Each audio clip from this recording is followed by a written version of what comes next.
I got the chance to fly with Chuck Yeager. I caught the attention of the FAA. I was already on their radar since I was 13. Almost half of those are legally required to retire in the next 14 years. Water You were reservoir. spreading anthrax.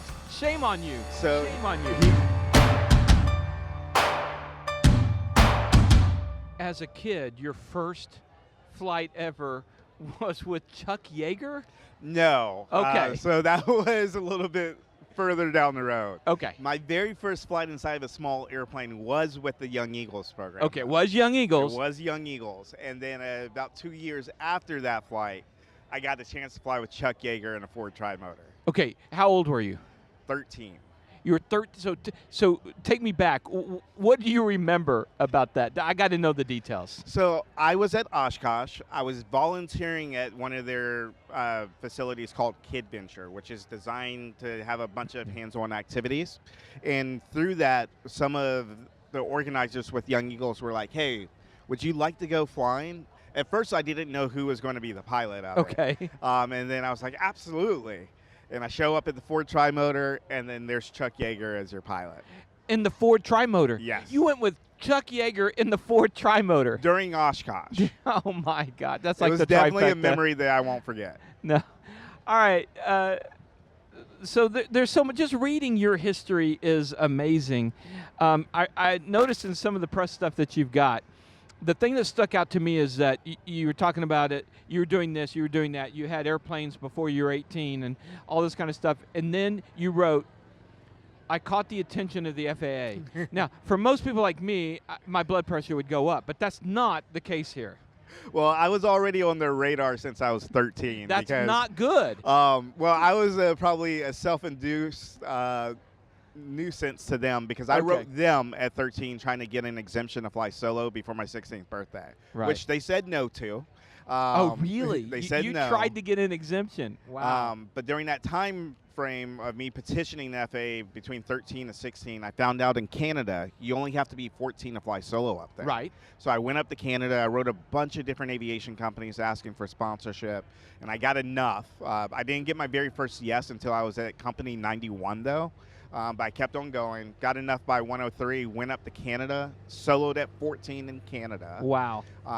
And then, so ever since then, I was on their radar. But they started to see some of the activities I was getting involved in. One in particular, traveling around the country and trying to get kids involved inside the aviation industry. Right. And after doing that pretty successfully for a year, I got a call from the administrator of the FAA saying, hey, would you be willing to serve as our very first ambassador for aviation education? All right, so you have an incredible drive. Where does that come from? You're not afraid to ask. I'm not afraid to ask for things, that's for sure. I get told a lot, or told no a lot. So that's one thing that you just have to be comfortable with, is the fact that you're going to get more no's than you're going to get yeses. But, you know, shooters shoot, as they say. Right. Okay.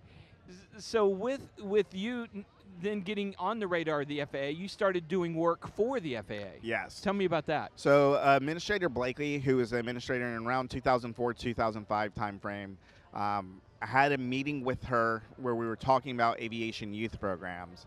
And then they actually had the idea of asking me if I would be willing to serve. And I said, absolutely. And so they combined forces with a program that we already had going on called the Dream Launch Tour.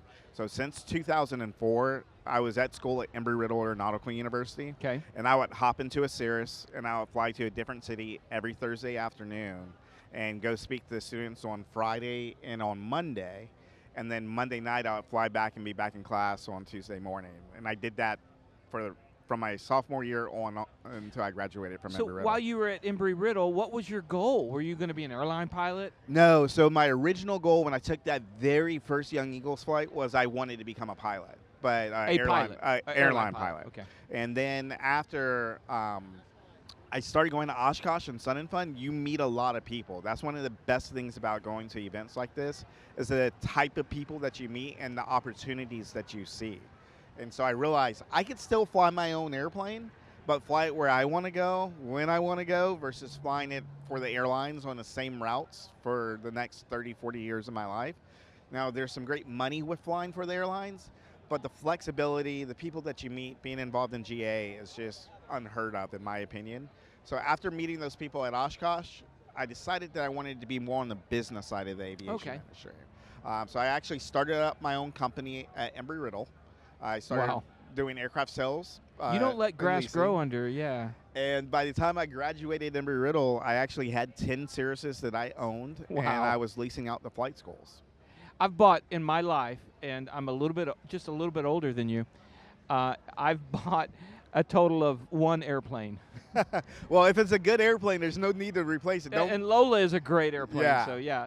But you've got how many have you bought and sold now? Probably in the 30 to 40 range, if I had to guess. Wow. Okay. Well, what's the biggest, or what's the one airplane that you've owned that when I ask you this question, what pops in your mind? My Christian Eagle 2. That was my very first airplane. Oh, the very first? Christian Eagle was your very first? Yeah. Holy cow. I was a senior in high school. And you're doing aerobatics? Yeah. I flew my very first air show my freshman year of college at Embry-Riddle. Wow. And so I was actually a professional air show performer for about 5 years. Got the chance to fly at some really cool shows alongside the Blue Angels, which is how I got the opportunity to go flying with the Blue Angels. Nice. A dream I still want to do. Yeah. So also speaking of airplanes, that was a pretty cool flight too. I mean, I got a chance to go Mach 1.2 about 500 feet off the coast of Florida. That was a flight to remember. But my very favorite airplane probably is the Christian Eagle. Because it's your first. It's my first. You never forget your first. I learned a lot about flying because it was the very first time that, I was really outside of the training environment. And it's one thing to fly a 172 cross country. It's another thing to fly an airplane that doesn't have an attitude indicator, doesn't have anything inside of it. And the very first time that you get VFR over the top type situation inside of that airplane, well, we don't want to get the FAA involved, but right. Which is perfectly legal though to fly VFR over the top. I won't ask you to finish that story about how you got down. So, all right. So you got involved as started 13. All that kind of stuff. Super early. Talk to me about why it's so important that we spread the love of aviation to this next and new generation. There's a couple of reasons for that. One, if you look at the basic stats for aviation as a whole, and the number one stats that people outside of the community go to is like airline pilots.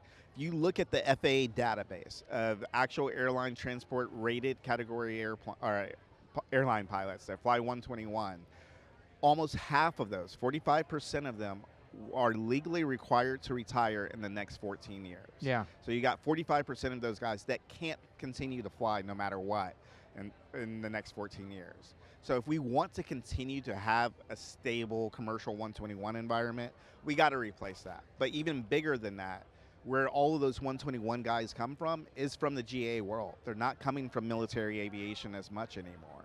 So we have to have a robust GA community industry to be able to support flight training, and then also for people that want to just fly for fun. Not everybody wants to become an airline pilot. There's so many other aspects of the industry. If you look at the major stats again for it, there's more mechanics that are needed to fly or to actually work on airplanes than there are pilots that need to fly them.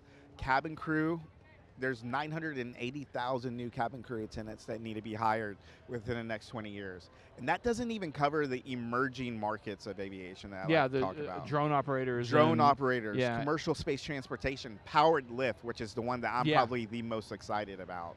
I can't wait for the Jetson era of aircraft to really be out there realistically for people to be able to use.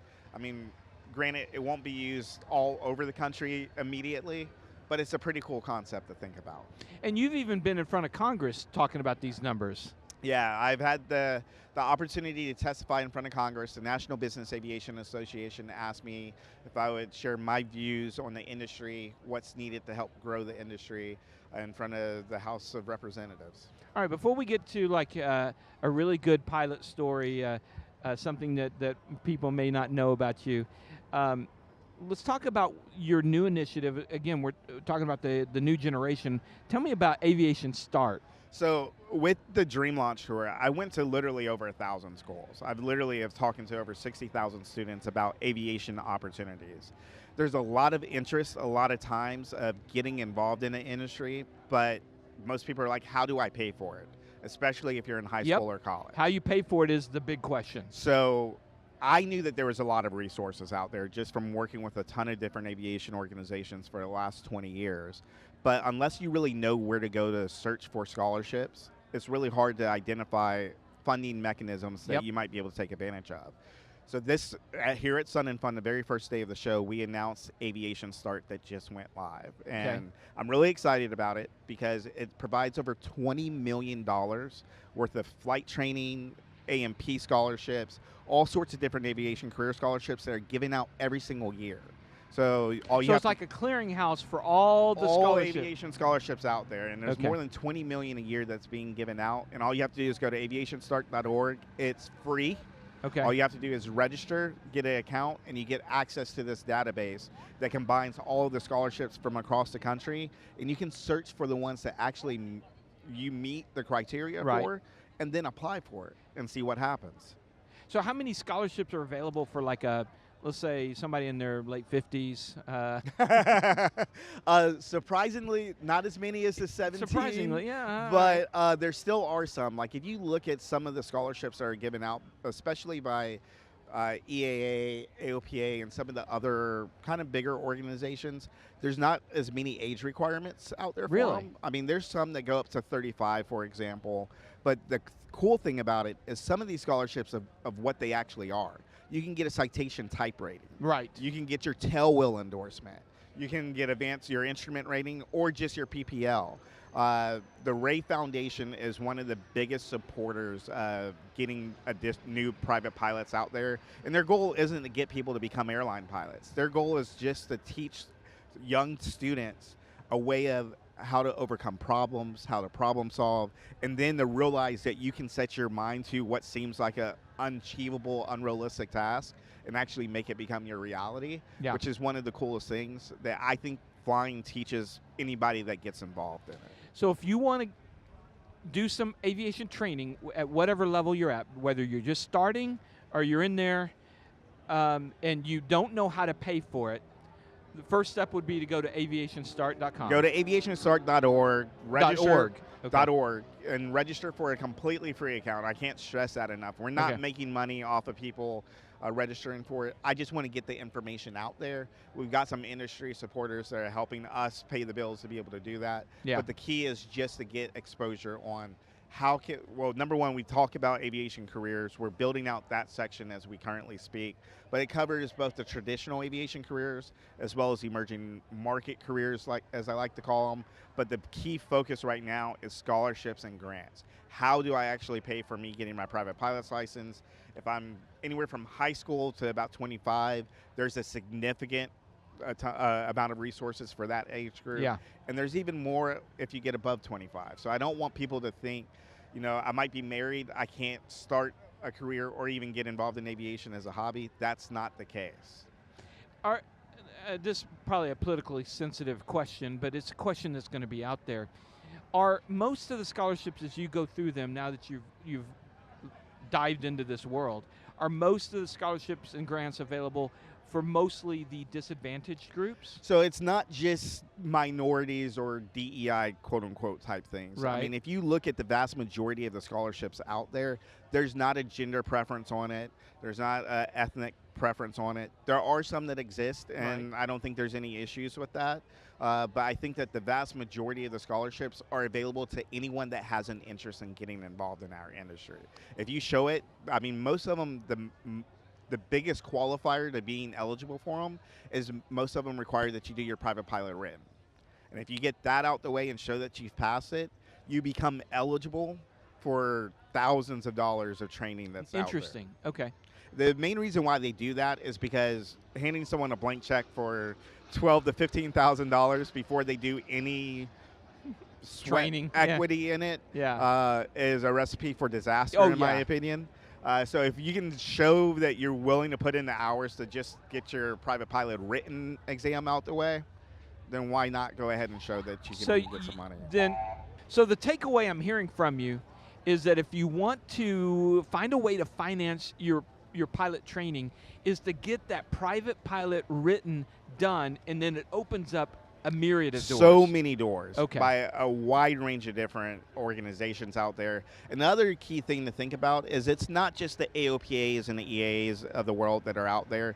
You've got local aviation organizations that have arranged scholarships. A lot of local air shows have a scholarship fund that the money that they make off of producing the air show goes into local scholarships for ANPs and pilots. Will they find that at Aviation Start? All of those are available at All right. aviationstart.org. All right, so I want to know, with all your many hours of flying and your many hours of planes that you've owned, what's the scariest moment you've had? Inside of the cockpit or Inside. outside? Unless it outside involved you still being at 10,000 feet, that would be interesting. Outside is probably a little bit more interesting, but okay, all right. Outside I had just gotten past my aerobatic competency evaluation. Okay. And so I was going to my very first air show that I was actually working as an air show performer. Because I was one of the younger bucks on the totem pole, it was my duty to do all the media rides for the show. So Okay. I did probably about 6 different media flights already. On my 6th flight, I was lucky enough to book CNN for the flight. Okay. So I have a photographer inside of the airplane with me. We've got a chase airplane. We're doing this whole nice setup. It's in the New Jersey Festival of Ballooning, which is right outside of New York City. Yeah, that's an easy airspace. Yeah. Because of that, I'm trying to look at airspace that I know is legally right for me, that I can fly aerobatics in, unoccupied territory. There's a water reservoir that I see, and it's outside of actual Class B type Bravo airspace. So I'm like, this is where we're going to do it. So this is, like I said, probably my 6th flight. Smoke on, start doing some aerobatics, get some good footage. When I come back and I land, I see a bunch of cop cars talking to my team there that was at the airport. And we're doing the interview, and the craziest part is I see the cops, but I'm trying to focus on my very first national interview Right. with CNN. And the cops waited, but then once I finished, they come up to me, and unfortunately, I learned a big lesson about this. I had a hot mic. You had a hot mic. So the cops walk and say, hey, can we talk to him for a second? But CNN's pointing the camera at us because they know that they have the audio. And the cop's like, we know this isn't the case, so you didn't do anything wrong. But a lot of the several residents in the area saw smoke coming out of an airplane shortly after 9/11, and they thought it was anthrax being sprayed into the water You were reservoir. spreading anthrax. Shame on you. So Shame on you. He goes, unfortunately, the FBI is already involved. No. So he's like, I'm surprised there's not F-16s here. And so CNN splices in camera footage of stock F-16s taking off. Oh, no. It was the one interview that made me kind of frustrated because I don't think I gave the best light on general aviation, which is something I always try to do. Right, right. But we've been able to make up for that one mistake, and it was my very first mistake. So that was your first interview. You basically tell CNN that you're spreading anthrax over New Jersey, and so then you spent the rest of your career trying to make it right. Trying to make it right, okay, 100%. Good. All right, good. As long as we understand. And for the records, a Christian Eagle is not the best airplane to use to spread anthrax. To spread anthrax. All right. Well, Jamail, it's so good to get to know you. Thanks for having me. I've been a big fan of the show. What an interesting life you're living, and I really admire the fact that you aren't afraid to ask and aren't afraid of no's. Yeah. And hopefully that can be an inspiration for people out there that you just got to go and do it. Absolutely. Yeah. All right. And speaking of going out and doing it, I got to get Jamail here to go and get some flying eyes because these are the best glasses for under headsets and helmets for your airplane. So I'm looking forward to trying them on. And use my discount code, taking off all caps one word, at flyingeyesoptics.com. We'll get you 10% off. Also, other sponsors, ZVision, xevision.com. Brightest landing and taxi lights out there. Marshall Protective Services, MPSprotects.com. Clemens Insurance at clemensinsurance.net. Jerry can help you with whatever insurance you need. And 67 Designs, the best camera tablet mounts for your airplane, for your car, for anything. Check them out at 67d.com. We'll see you guys next time.